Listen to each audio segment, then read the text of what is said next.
পাখি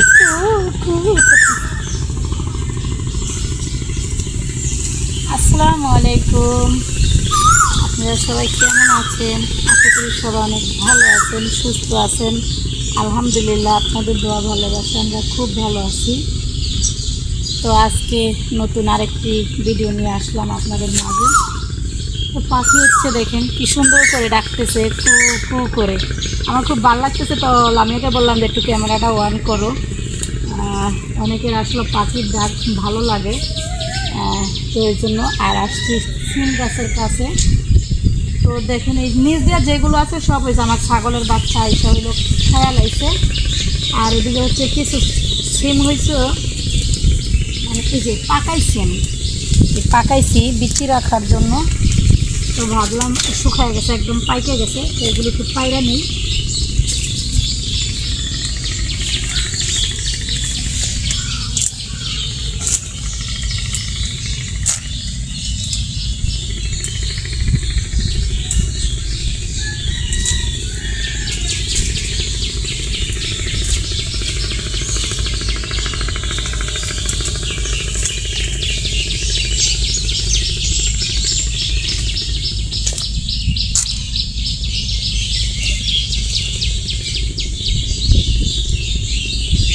তো দেখতে থাকেন আজকের ভিডিওটা।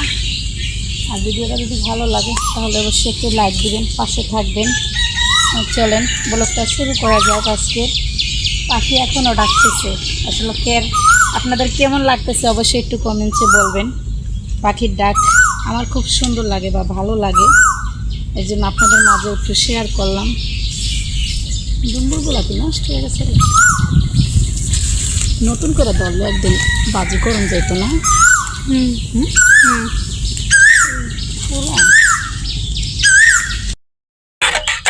এই দেখুন আমার খাসির জন্য খাবার রান্না করছি। এটা হয়েছে ভুট্টার জাউ। তো এই জাউটা আমি রান্না করছি, জুড়াইতে দিছি গামলার মধ্যে, ঠান্ডা হইলে তারপর হয়েছে ডিমও। আর এদিকে হচ্ছে আবার আলু সিদ্ধ দিছি।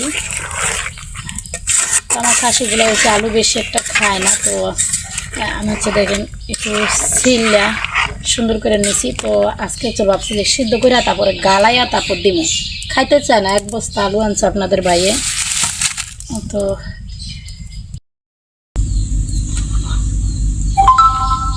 তো দেখেন আমার খাসি হয়েছে, মানে এই যে এমনি পিস করে কাইটে সিদ্ধ করে দিলে খায় না।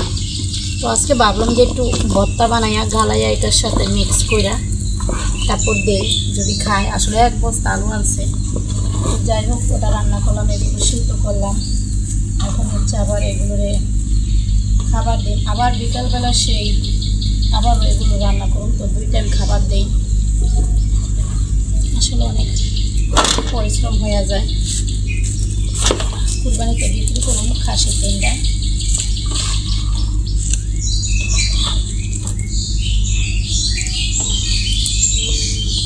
আসলে আমার ওই চ্যানেলে একজন আপু কমেন্টস করছিলেন যে ভাইয়া ভাবি অনেক মানে সংসারের কাজে যে প্রশংসাটা করছিলেন, যে আসলে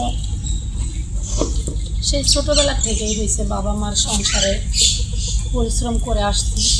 বা লামিয়ার বাবার সংসারে যতদিন ধরে আছি, 18 বছর ধরে তার সংসারে আমি আছি। আর ঢাকায় ছিলাম, সেখানেও আমি পরিশ্রম করছি। দেখেন আমার ঘরে যে মেশিনটা দেখতেছেন, ওটা দিয়ে আমি ঘরে বসে কাজ করছি। যেমন বরকার মুখোশ, তারপরে এমনি ধরেন মাস্ক, এগুলো আমি ঘরে বসে বানাইছিলাম অর্ডারি।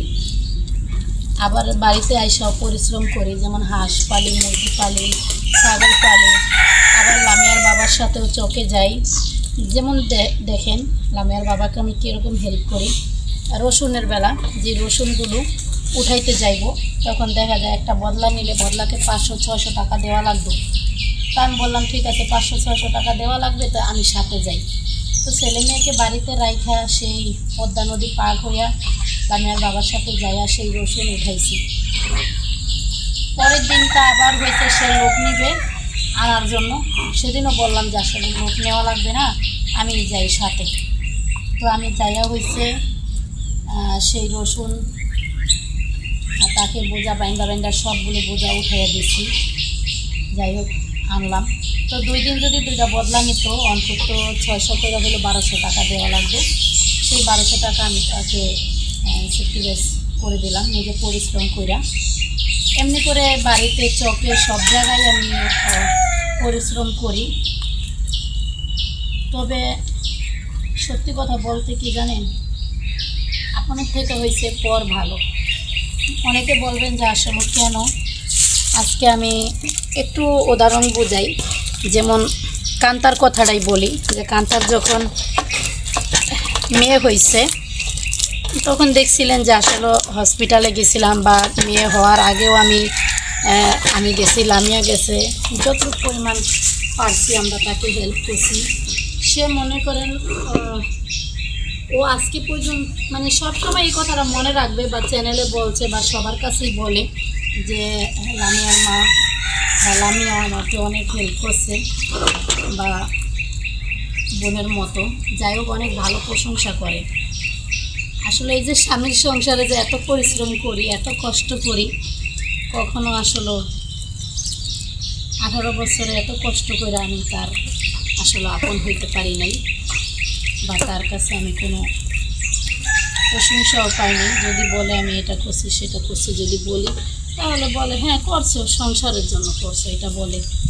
কিন্তু তাকে যে আমি কতটুকু হেল্প করলাম, কতটুকু স্যাক্রিফাইস করলাম, এটা আসলে কখনো বলেও না, কখনো বুঝতেও চেষ্টা করে না। এই জন্য বললাম যে আসলে আপনার থেকে পর ভালো। কারণ তাকে কয়দিন হেল্প করছি, হয়তো ধরেন 15 দিন, বা হসপিটালে যায় 3 দিন, বা এমনিতে যাইয়া নইলে 1 মাস, তাতেই সে সারা জীবন মনে রাখবে যে আমি তার জন্য কিছু করছি। আর স্বামীর জন্য আজকে 18 বছর ধরে পরিশ্রম করি, সে কখনো বলে না যে আমার জন্য এটা করছে বা করছে, কখনো না। অনেক কষ্ট দেয় ভিতরে, কী বলবো, আসলে বলার কিছু নেই।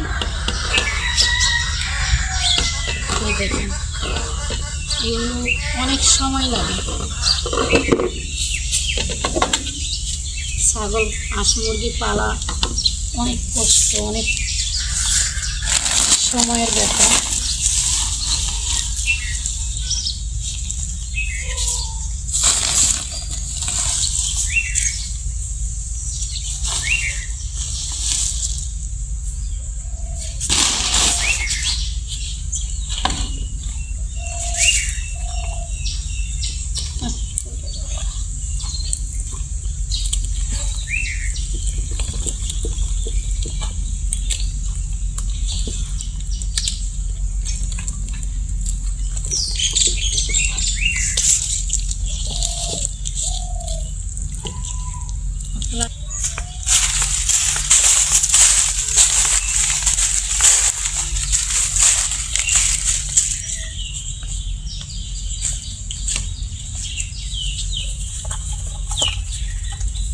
হ্যাঁ, এটা বেশি তুমি খাইবে, খাইবে।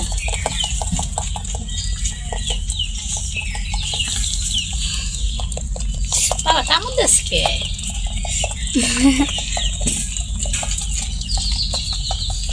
কেমন ওকে।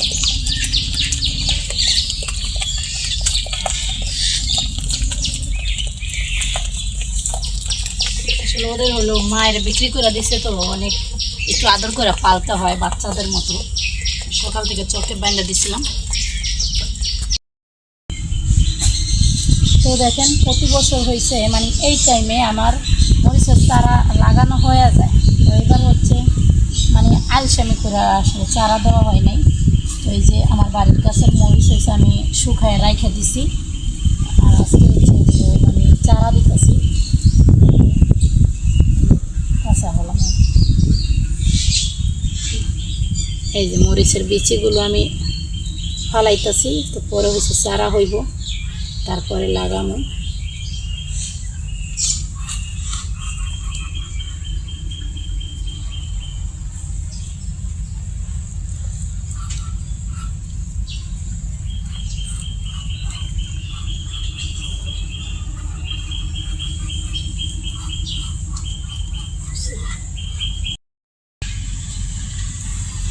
আরও করবো এটার মধ্যে। এই হয়েছে একদম আলাই যা জ্বালায় আর যা না জ্বালা।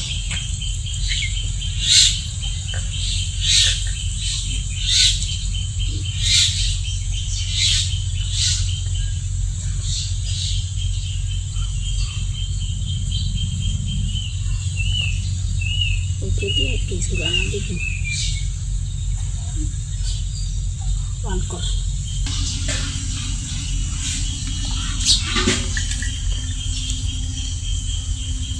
এলা থিয়ে দাও তুমি ওই পাতার উপরে তোমার রোদ পাইব।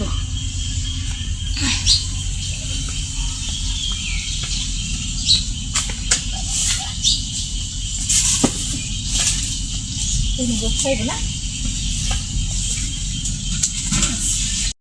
চিনস নি দেখবি আগে ঠিক আছে চিনস আমি তো চিনি না না দেখবি চিনস নি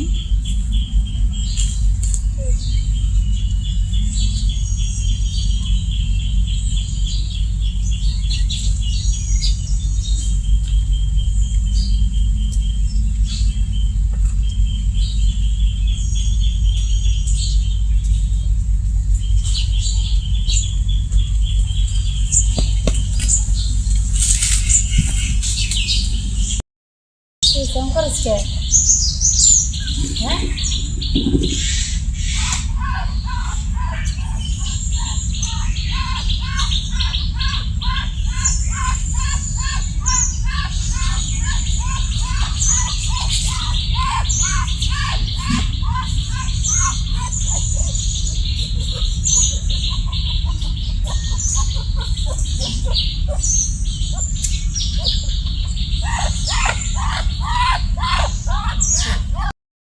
দেখো দি বাবা খোয়ারে ডিম পাচ্ছে নি মুরগিতে দেখছিলাম তো ডিম পারবো পাচ্ছে